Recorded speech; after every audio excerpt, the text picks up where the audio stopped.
Muy buenas tardes a todos. Bienvenidos al curso ESAL, el módulo de legislación. Estaremos iniciando en breve. Esperaremos unos 2, 3 minutos más para que se puedan conectar otros de los miembros del curso. Muchísimas gracias por su paciencia.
Muy buenas tardes a todos. Muy buenas tardes, doctor Álvaro Villa. Es un placer estar aquí con usted compartiendo también con el grupo módulo de legislación del curso ESAL.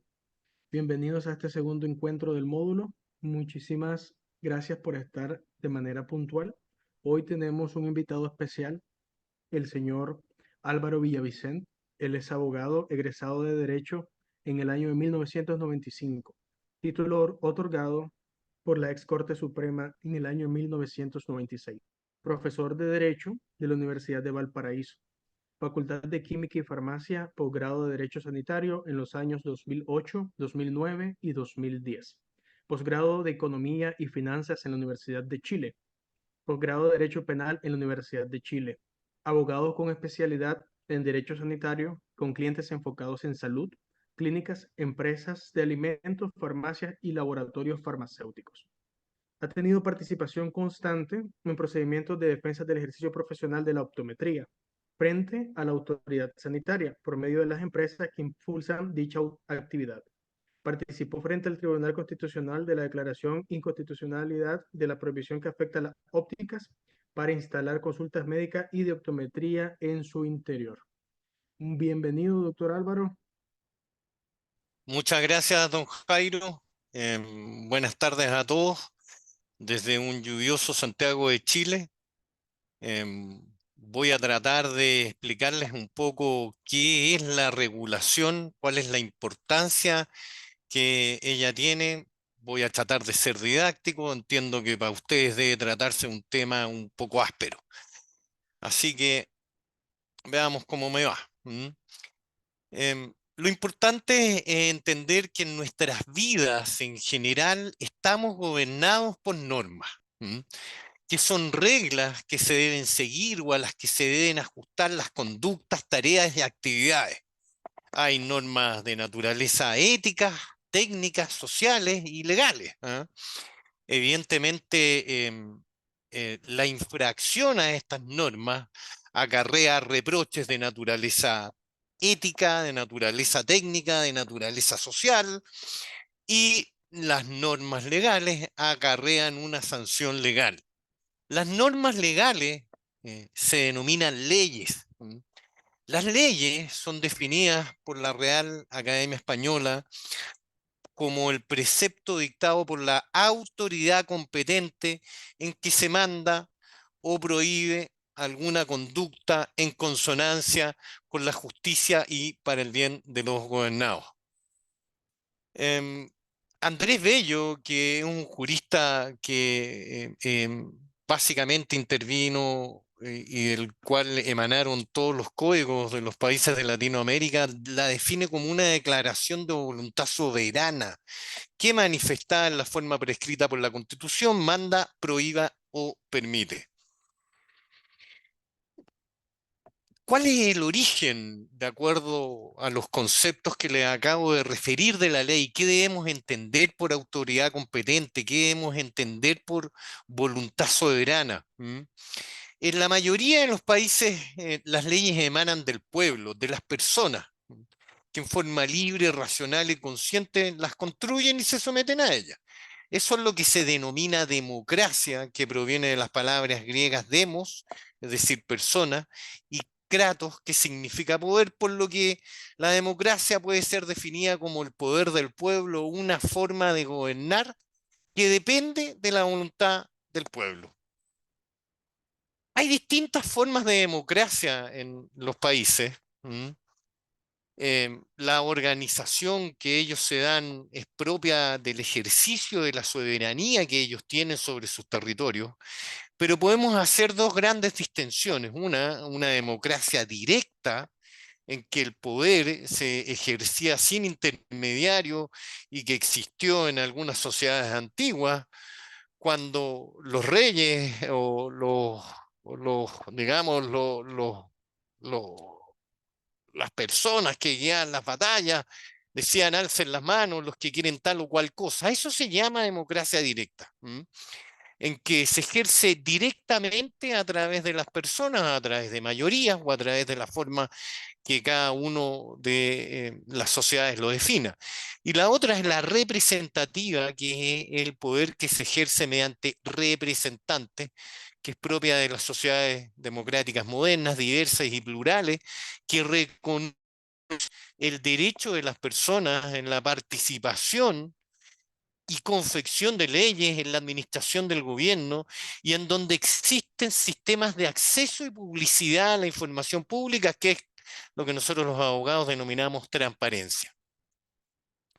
Hay distintas formas de participación en la confección de las leyes. eh, Realizando consultas directas al pueblo, por lo general a través de los plebiscitos, donde se les consultan determinadas materias para que las acepten o las rechacen o omitan su opinión.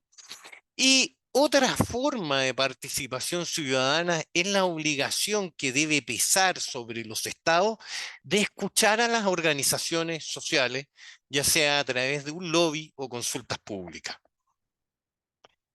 El lobby son gestiones y actividades que hacen personas o entidades chilenas o extranjeras para promover, defender o representar cualquier interés particular o para influir en las decisiones que en el ejercicio de sus funciones deben adoptar las autoridades y funcionarios. Los lobistas, entonces, los que buscan es influir en la toma de decisiones y en los cambios de políticas públicas y en los planes o programas que están en discusión o desarrollo sobre cualquier medida implementada o cualquiera que deba ser resuelta por un funcionario, la autoridad o el organismo público correspondiente, o bien para evitar que esas decisiones se adopten. En Chile, el lobby está regulado.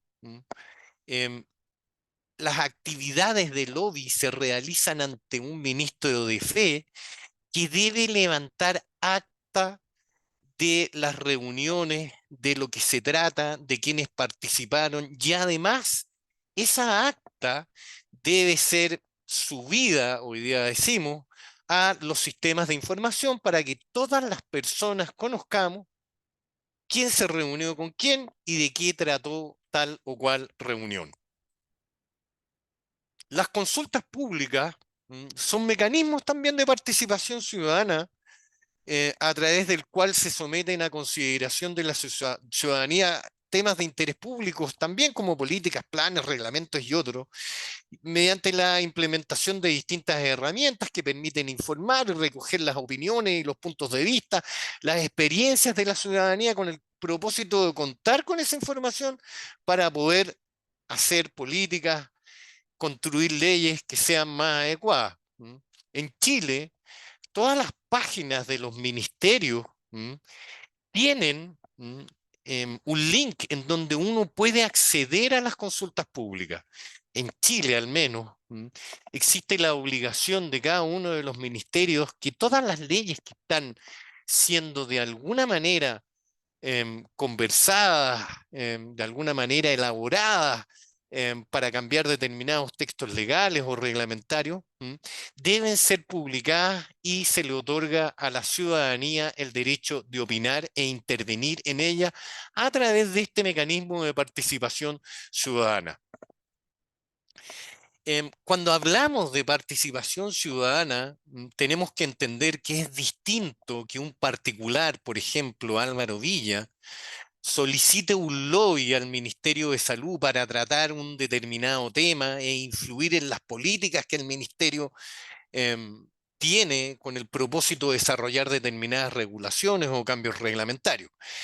Em, por eso quiero que entiendan la importancia que tienen las asociaciones gremiales en la intervención o en alguna manera el desarrollo de estas políticas públicas a través de las reuniones de lobby y a través de las consultas públicas. Las asociaciones gremiales se definen como una organización de personas, pueden ser naturales o jurídicas, que se forman con el objeto de promover la racionalización, desarrollo y protección de las actividades que son comunes a esas personas, ya sea en razón de su profesión, oficio o rama de producción de los servicios y de las actividades conexas y comunes a ellas. En Chile es muy usual, por ejemplo, que las empresas se asocien en asociaciones gremiales con el propósito de hacer más fuerte su posición frente a la autoridad y de alguna manera influir en el sentido que ellos desean en la confección y elaboración de las leyes. Lo importante es que las asociaciones gremiales deben contar con reconocimiento y personalidad jurídica propia y una forma interna de organización, cualquiera que ésta sea, para expresarse e intervenir en la elaboración de las leyes.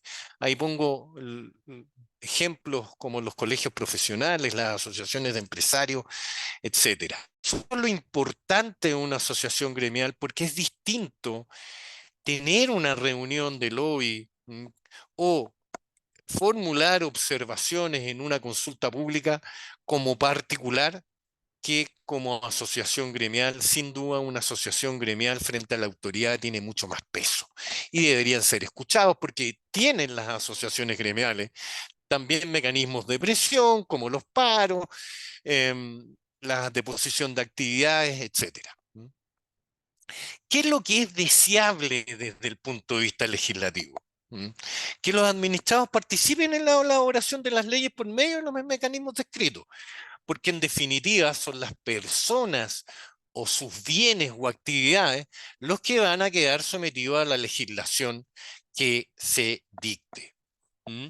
Que es deseable también que la ley sea clara en cuanto a su contenido y alcance respecto a las conductas que permita y prohíba, que su texto se baste a sí mismo para ser entendido y que no tengamos que recurrir a letrados, a jueces o a terceros con el propósito de entender qué conductas son las que se permiten y qué conductas son las que se prohíben. En definitiva, las leyes tienen que construirse de tal manera que no dé lugar a interpretaciones, pues de otra manera los administrados nos podemos ver expuestos a sanciones y arbitrariedades en estos pasajes oscuros que de pronto no quedan bien normados.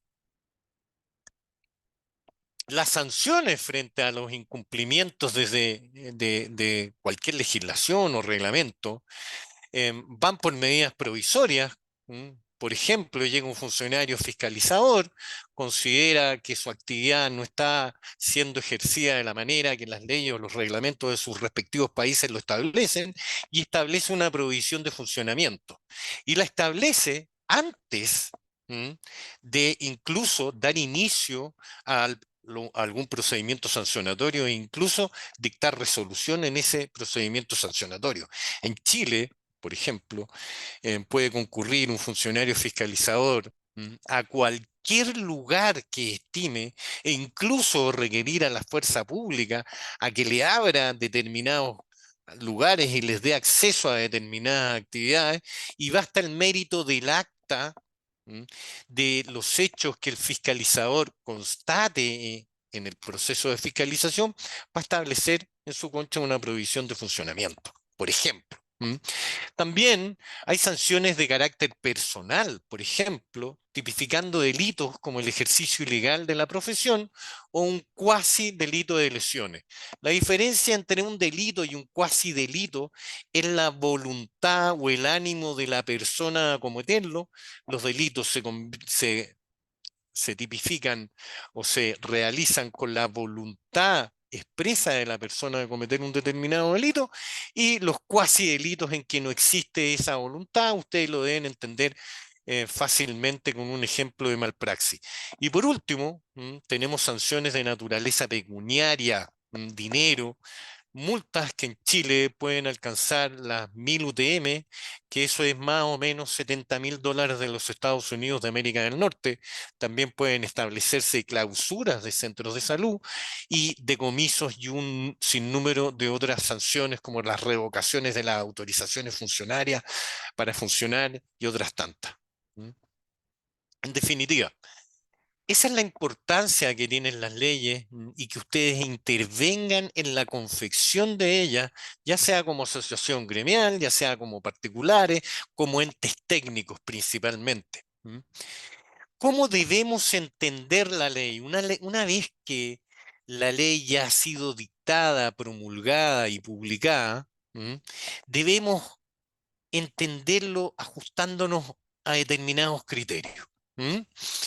El primer criterio que tenemos que tener presente es el criterio de la publicidad, porque no resulta razonable que sin que una determinada norma sea puesto en conocimiento de la ciudadanía, que esa norma le sea aplicable a la ciudadanía.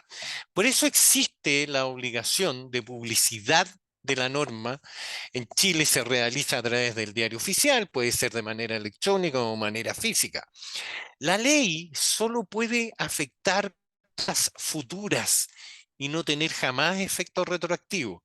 No puede una ley decirme, mire, ¿sabe qué?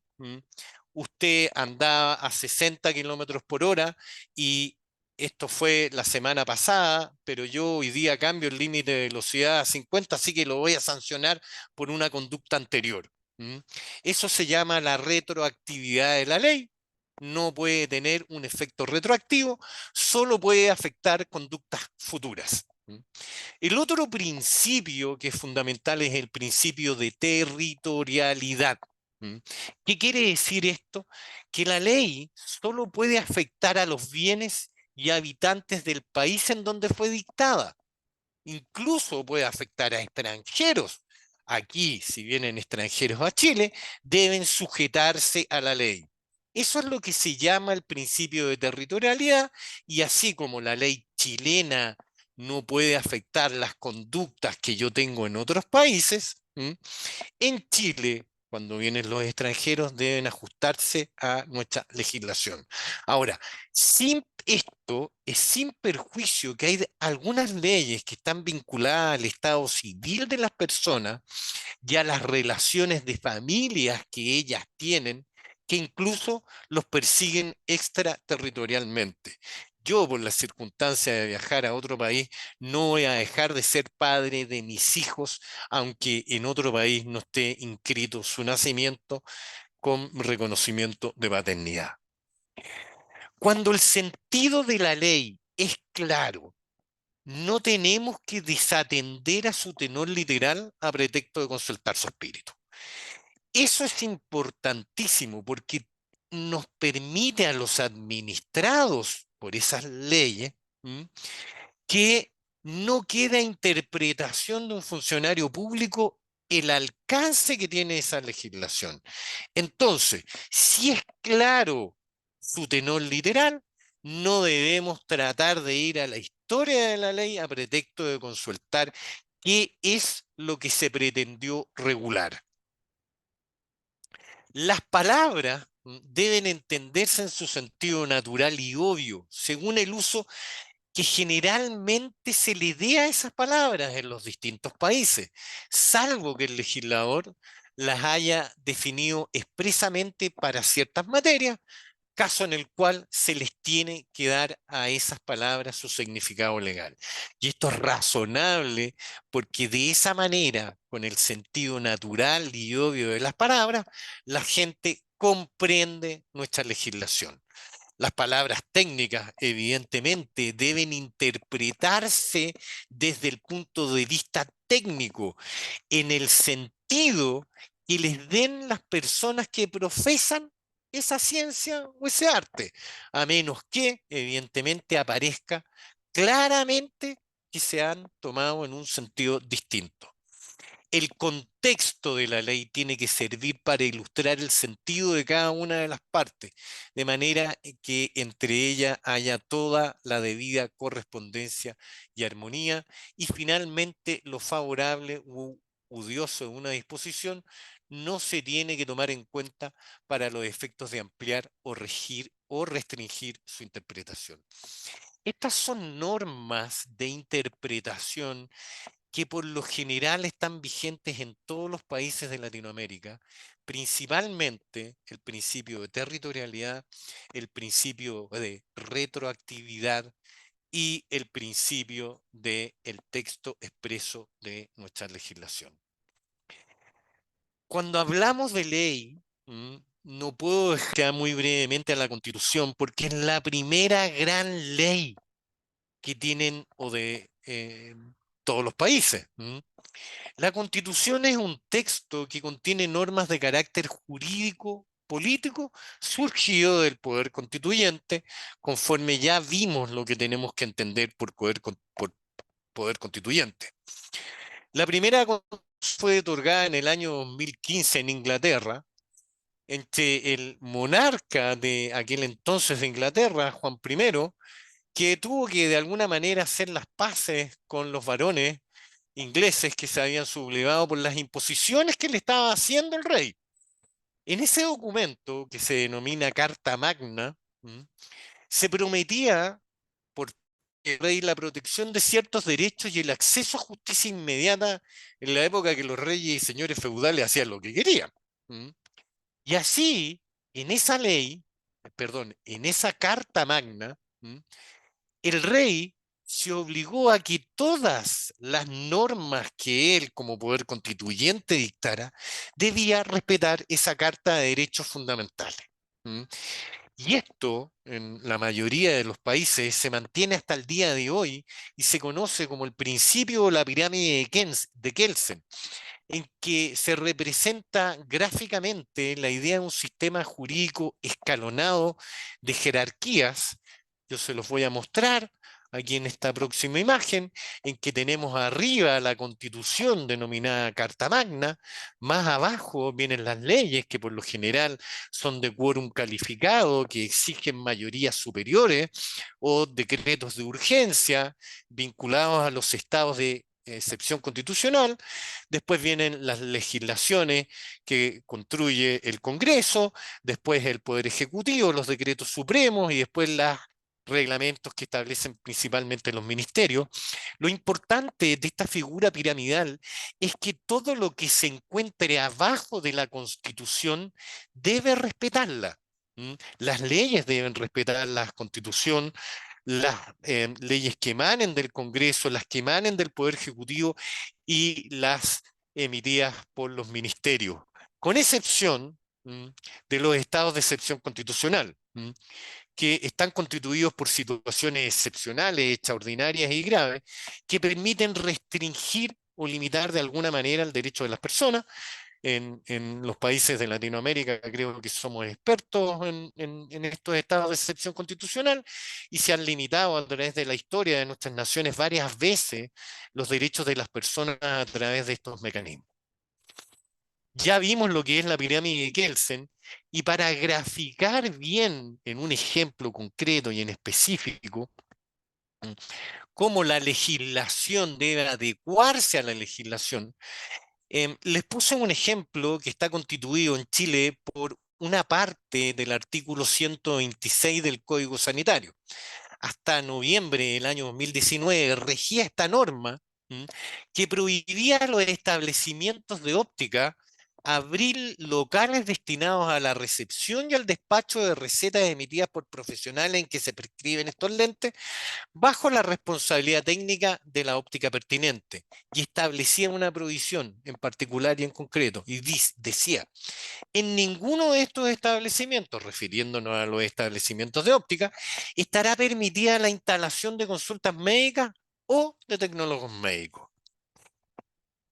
Esa prohibición fue materia de discusión judicial en nuestro país y, en definitiva, después de un largo camino, el año 2019, el Tribunal Constitucional de Chile, en la sentencia cuyo rol es la 6597 del año 2019, declaró la inconstitucionalidad de esa parte de la norma, aquella que prohibía que los establecimientos de óptica pudieran tener médicos o consultas de tecnólogos médicos al interior de sus instalaciones. Y la prohibió, y la derogó, dejó sin efecto esa prohibición en virtud del principio constitucional de supremacía constitucional, ordenó que esta sentencia que declaraba abolida o derogada esa disposición fuera publicada en el Diario Oficial para que todos la conociéramos, y estableció que debía tener efecto inmediato y que en todos los procesos sancionatorios que existían en aquella época en contra de los establecimientos de ópticas que tenían en consultas profesionales de tecnólogos médicos en su interior fueran dejados sin efecto. ¿Y esto por qué? ¿Mm? Porque nuestro Tribunal Constitucional estimó que no, que esa parte de la prohibición no respetaba un principio que era el principio de ley, y estableció en una de sus consideraciones lo siguiente: una segunda diferenciación de trato después de haber pesquisado una que se deriva de la norma legal examinada, es aquella que aparece al contrastarla con lo regulado respecto de otras especialidades y establecimientos del área de salud, para las cuales no existe una regla del artículo 126, inciso segundo, oración final. En otras palabras, dijo el Tribunal Constitucional, hay un segundo tipo de discriminación, pero esta vez atendiendo a la especialidad o rubro involucrado. Es decir, lo que está diciendo el Tribunal Constitucional aquí, mire, aquí hay una provisión para los establecimientos de óptica y para los tecnólogos médicos, y no existe esta provisión para ningún otro profesional de la salud. Esto me parece que atenta contra el principio de igualdad ante la ley establecido en nuestra Constitución. En consecuencia, voy a derogar esa norma. Y dijo también que esta norma, esta prohibición que estaba contenida en el Código Sanitario, afecta la libertad de trabajo, y estableció en una de sus consideraciones lo siguiente: que, por cierto, una prohibición como la que contiene la frase que estamos revisando, vinculada con el emplazamiento de la consulta, no es garantía, paréntesis, ni fue ese su objetivo principal, cierre paréntesis, que evite la negligencia o malpraxis en el cuidado de la salud visual.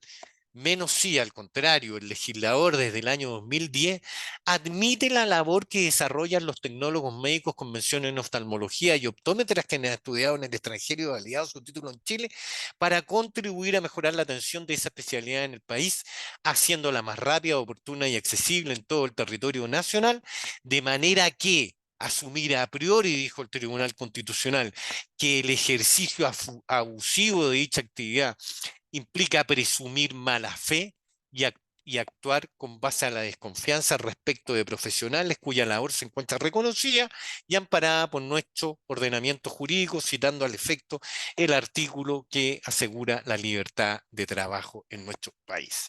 Y en consecuencia, viendo el Tribunal Constitucional que esa prohibición violaba estos dos principios constitucionales y atendía a la supremacía constitucional, dijo, mire, ¿sabe qué? Se acabó esta prohibición, la derogó. Y la derogó, la publicó en el Diario Oficial, la derogación de esta norma, y ordenó que en todos los procedimientos sancionatorios que se habían iniciado en virtud de esta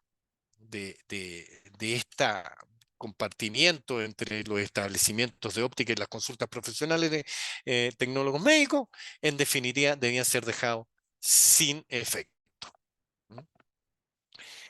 No puedo dejar de hablarles en materia de legislación de cuáles son los derechos que ustedes tienen frente a los organismos que fiscalizan el cumplimiento de las leyes o reglamentos en cada uno de los países. Estos son básicamente derechos que se consideran universales y que están vinculados al principio del debido procedimiento y el derecho a la defensa. ¿Mm? Todas nuestras actividades están sujetas a un rol fiscalizador. En la casa estamos sujetos todos a un rol fiscalizador. Nuestros hijos están sujetos a un rol fiscalizador. Cuando salimos a la calle estamos sujetos a un rol fiscalizador. En Chile tenemos roles fiscalizadores en materia impositiva frente al Servicio de Impuestos Internos, a la municipalidad, a las municipalidades para la realización de actividades comerciales como las patentes comerciales, a la policía en materia de tránsito y a distintas superintendencias como el medio ambiente y salud. En materia sanitaria, que es aquello que les compete a ustedes, lo razonable es que el rol fiscalizador sea ejercido por un organismo que tenga dedos para el piano, como decimos aquí en Chile, que en definitiva son los servicios de salud mediante la potestad sancionatoria. La potestad sancionatoria es la facultad que tiene la administración pública para aplicarle sanciones a quienes cometan una falta o infracción. Y así puede aparecer un funcionario en su consulta profesional y decirle, mire, ¿sabe qué? Yo creo que usted está cometiendo tal o cual infracción, así que voy a iniciar un procedimiento sancionatorio en su contra que puede concluir con una de las sanciones que...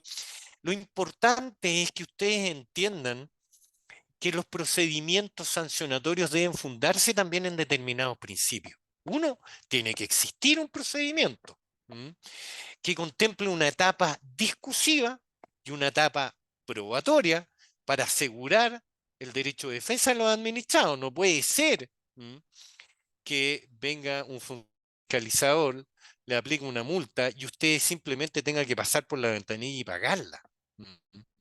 Tiene que haber un proceso eh, frente a un juez, ya sea poder judicial o frente a un juez administrativo que de alguna manera resuelva, lo escuche, que tenga la posibilidad de aportarle una prueba y luego de eso tomar una decisión. Lo otro que es importante, que las decisiones que adopten los organismos fiscalizadores es que tienen que ser fundadas. No pueden escribir cualquier cabeza de pescado, aunque muchas veces, por lo menos aquí en Chile, así ocurre, ni siquiera fundamentan los actos sancionatorios, pero lo importante es que ustedes entiendan que al administrado deben darle razones del por qué está cometiendo tal y cual infracción. No puede ser que el administrado no entienda, después de haber ejercido su derecho de defensa, por qué está siendo sancionado. Por eso la necesidad de fundamentación de los actos, particularmente cuando afectan los derechos de los particulares. Y el tercer principio que tienen que tener reconocido estos procedimientos sancionatorios es que deben ser objeto de recursos, ya sea administrativos, frente a la misma autoridad que dictó la resolución o ante algún superior jerárquico, o bien también de preferencia de naturaleza judicial, como una forma de separar a quien resuelve y a quien fiscaliza. Es importante que ustedes tengan presente esto. La potestad sancionatoria tiene límites. No puede ser que vayan los funcionarios fiscalizadores fiscalizando conductas y aplicando sanciones a diestra y siniestra. Uno es el principio de tipicidad, que es reconocido universalmente y surge como la máxima protección de los derechos del individuo, ya que le asegura al hombre la facultad de actuar en la sociedad con pleno conocimiento de las consecuencias jurídicas de su acto. Este principio básicamente lo que dice es que la conducta que se pretende sancionar tiene que estar descrita. No puede ser que a mí me sancionen y que una ley o reglamento no establezca que la conducta por la cual yo voy a ser sancionado constituye una infracción. Es un conocimiento anticipado de las personas acerca del comportamiento que la ley sanciona y se cumple a plenitud mientras más precisa y pormenorizada sea la descripción directa o indirecta, inmediata de la norma contenida. Otro límite a las facultades de la administración para sancionarnos es el principio de culpabilidad, que significa que, en primer término, que la sanción, el juicio de reproche respecto a una determinada conducta, no puede hacerse extensivo a quienes no han tenido participación en esa conducta. ¿Mm? Y lo segundo es que la conducta tiene que ser reprochable. ¿Sí? A 250 kilómetros por hora en la carretera, ¿Mm? y llevo a una persona con un ataque al corazón en mi auto, evidentemente la conducta no puede serme reprochada porque estoy en una situación que amerita que yo transite a esa velocidad. ¿Mm? Ahora, lo importante es que ustedes entiendan que si yo cometí la infracción, ¿mm? no tiene por qué ser sancionado un tercero. Y esto se da muy particularmente cuando, en el caso chileno, los tecnólogos médicos con mención en oftalmología o los optómetras que trabajan en alguna óptica cometen alguna infracción y la autoridad sanitaria en nuestro país cita al respectivo procedimiento sancionatorio no solo al tecnólogo médico, al optómetra, sino que también al representante legal de la sociedad para la cual trabaja. Y por lo general terminan siendo los dos y no uno. Esta es una situación que hoy día en nuestro país, y entiendo que en la mayoría de los países de Latinoamérica, se está reconociendo como la responsabilidad de las personas jurídicas, porque de alguna manera el legislador le está imponiendo a las personas jurídicas que no realizan personalmente los actos por los cuales están siendo sancionados, ¿m? La obligación de velar porque esos actos se enmarquen dentro de la legislación. Em, otro límite es el principio non bis-idem, que en definitiva significa que yo no puedo ser sancionado dos veces por la misma conducta. ¿Mm? Después viene el principio de prescriptibilidad, tanto de la acción sancionatoria como de la sanción propiamente tal. Me explico. Si yo cometí una infracción de tránsito, para ponerlo más en claro, hace un año atrás, ¿m? No puede hoy día venir la actividad fiscalizadora del Estado, de los funcionarios públicos, a decirme, mire, ¿sabe qué? Usted hace un año atrás se pasó una luz roja, así que lo voy a sancionar. No puede ser, porque después de un tiempo se entiende que la administración ¿m? renuncia o la acción de fiscalización prescribe, ya no puede ser ejercida. De la misma manera que si es que me establecieron una multa y pasa un periodo de tiempo sin que nadie me la cobre, no pueden venir después de 5 años o de 3 años a intentar cobrármela, porque en definitiva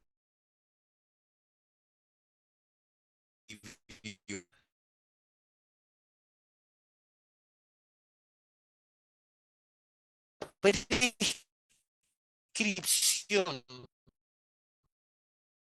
a caer arriba de los administrados.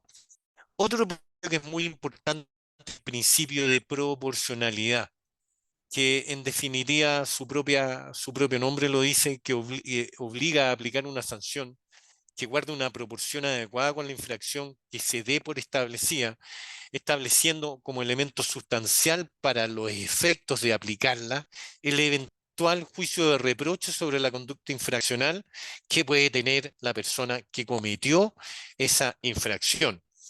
En aplicación de este principio, hasta hace unos años en Chile, porque hoy día toda la política en materia infraccional administrativa está cambiando, se estableció que la administración debía elegir aquellas sanciones que menos daños produzcan en el individuo, adoptando medidas con la finalidad de protegerlo frente a intervenciones excesivas del Estado. Se compone básicamente de tres elementos el principio de proporcionalidad: el de utilidad o adecuación, el de necesidad o indispensabilidad y el de proporcionalidad en sentido estricto. Ustedes comprenderán que si viene un funcionario fiscalizador y me dice, mire, ¿sabe qué? El baño de su consulta está muy sucio. No hay ningún problema, yo le digo lo limpio. ¿Es necesario que me aplique una sanción? ¿Es necesario la aplicación de esa sanción para que yo adecue mi conducta a aquello que está prescrito en la ley? En mi caso en particular no, pero es un límite que debe ser analizado caso a caso. De la misma manera, em, algún caso, por ejemplo, si cometo alguna infracción de naturaleza sanitaria menor, ¿m? Por ejemplo, en Chile es obligación tener en todas las consultas profesionales de salud letreros que anuncien cuáles son los derechos de los pacientes frente al profesional de la salud, y no tengo el letrero. ¿Vale la pena aplicarme una multa de $10.000 porque no tengo un letrero? Yo creo que no guarda una proporción, en ese caso, la infracción con la sanción, y eso es lo importante que ustedes entiendan respecto de este principio. En materia de legislación, em, existen dos derechos que ustedes están intrínsecamente, de alguna manera, manejando, ujú, y que se van a tener que, en definitiva, ver desarrollan en el tiempo. Uno es el derecho a la salud y el otro es el derecho al trabajo. Son derechos que están reconocidos, que encuentran reconocimiento internacional en la Organización Internacional del Trabajo y en la OMS. ¿m? Así que es aplicable a todos los estados. Y si la salud es un estado de bienestar físico, mental y social, y no solamente la ausencia de enfermedades, el derecho a la salud se puede definir como libre e igualitario acceso a las acciones de promoción, protección, recuperación y rehabilitación de dichos estados.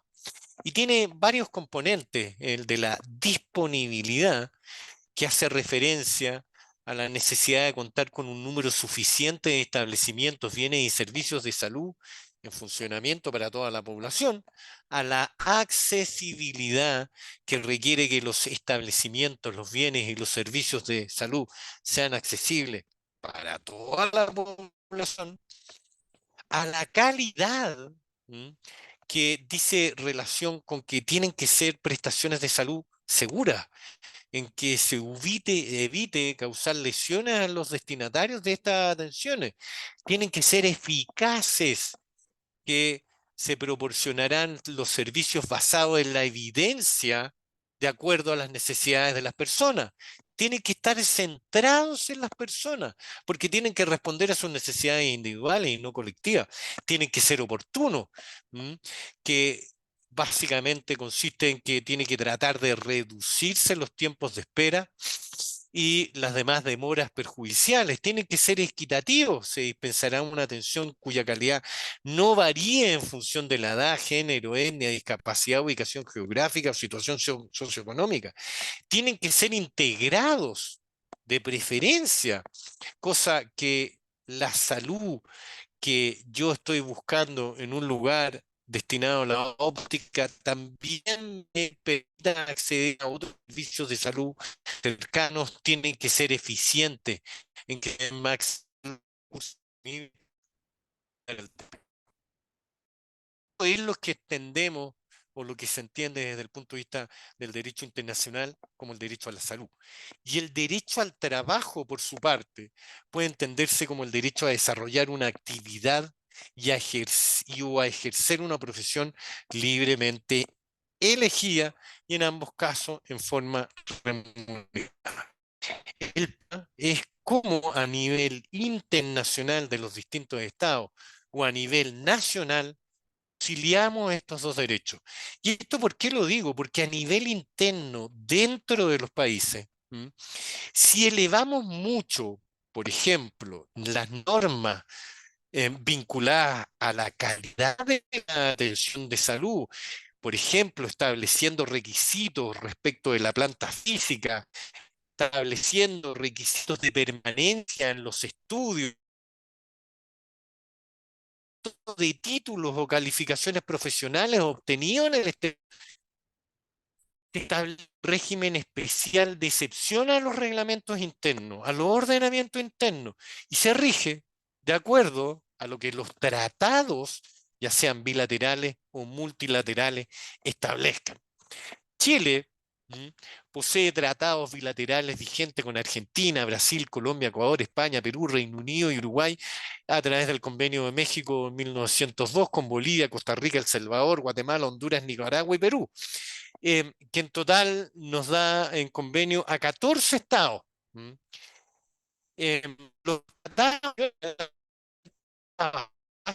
un certificado de reconocimiento autorizado por el Ministerio de Relaciones Exteriores para que los profesionales de los distintos países pudieran desempeñar su actividad profesional con reconocimiento válido y ejercicio legal de profesión en los países que forman parte de esos tratados. Pero a partir de 1990 esa tendencia cambió y la mayoría de los tratados posteriores a este año estableció que los países para la acreditación de la calidad de la carrera y la formación profesional podían exigir exámenes generales previos a la acreditación de la profesión en el país donde pretende esta ser validada, principalmente las profesiones vinculadas con la cirugía, medicina y farmacéutica.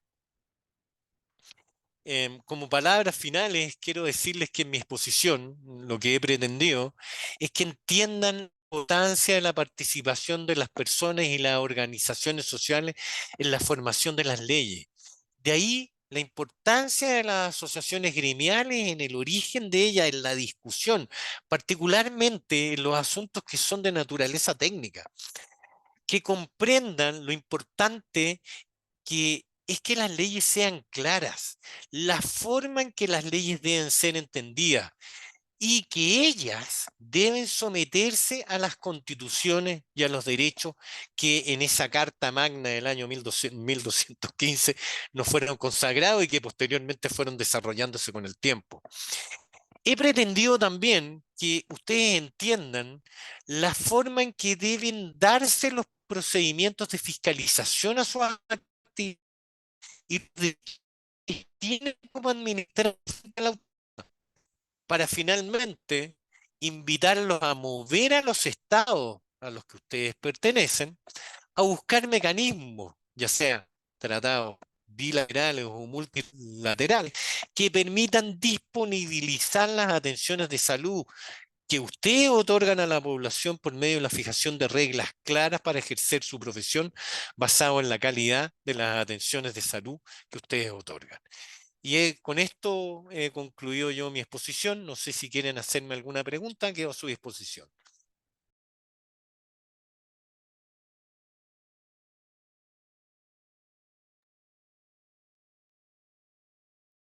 Muchísimas gracias, doctor Álvaro. Ha sido una exposición bastante enriquecedora. Comentar que la próxima semana tenemos una actividad práctica muy importante para la optometría en Latinoamérica y es precisamente analizar cuál es la situación del marco legal del ejercicio profesional del optometrista. En Latinoamérica hay una diferencia bastante marcada entre los países. Entonces, estamos como primera intención y como objetivo del curso proponiéndonos entender cuáles son esos marcos de acción que la ley permite realizar al optometrista en los distintos países para proponer contextualizado buenas prácticas. Muy agradecido, doctor, por su presentación y por compartirnos su experiencia. Si tienen alguna duda, por favor compartirla con el doctor. También pueden compartirla a través del chat.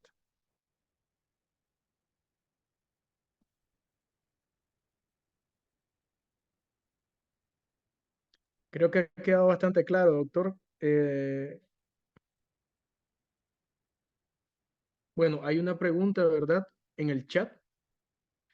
La pregunta dice, ¿no existe en Chile algo así como en Argentina que dice, quien receta no vende? Em, la verdad es que precisamente con motivo de la prohibición que yo les señalé que fue dejada sin efecto por parte del Tribunal Constitucional, una de los argumentos que esgrimían quienes em, bogaban porque esa prohibición se mantuviera era que los optómetras y los tecnólogos médicos con menciones en oftalmología que trabajaban dentro de los establecimientos de óptica iban a prescribir en forma indiscriminada recetas con el propósito que el establecimiento de óptica vendiera lente. Eso, como yo señalé, más bien el tribunal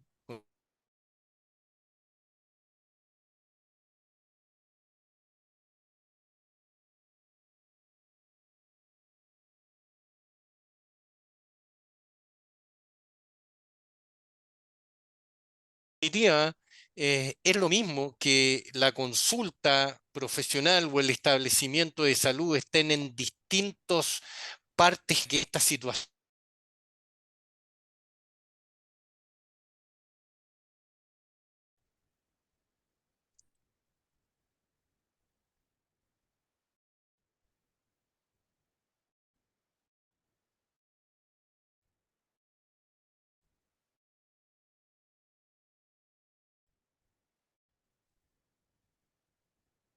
No sé si hay alguna.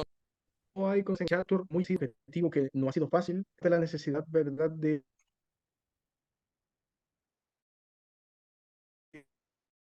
participantes del curso, una disposición por la Organización Mundial de la Salud, por la Organización Panamericana de la Salud, para que la salud visual sea, en este caso el optometrista, sea parte fundamental de la salud pública en las distintas naciones. No es un, no es Perfecto, un don proceso Jairo. fácil, pero su intervención nos ha apoyado mucho para tener fundamentos y realizar de manera más a profundidad la práctica de la próxima semana. Muchísimas gracias, doctor. Perfecto. Entonces aprovecho de despedirme deseándoles todos que estén muy bien. Cuídense mucho. Muchísimas gracias, doctor.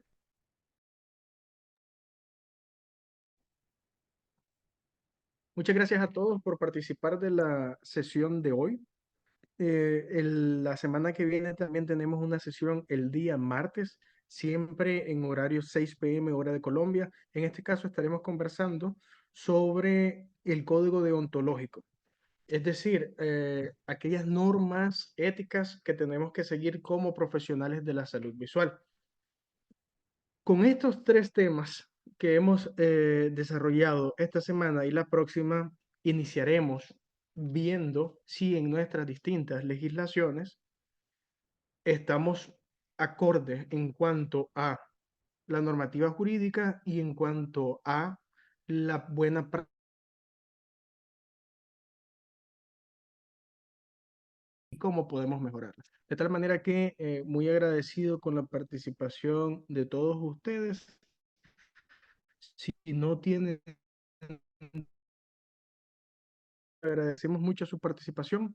Nos veríamos el próximo martes y recordando siempre, por favor, conectarse a la plataforma de Google de Classroom. De tal manera que ahí tienen todo el material. Siempre también agradeciendo a Vivian que les está compartiendo por correo electrónico el material a trabajar. Muy agradecido por su participación. Hasta el próximo martes. Saludos y buenas tardes. Gracias. Estén muy bien, cuídense.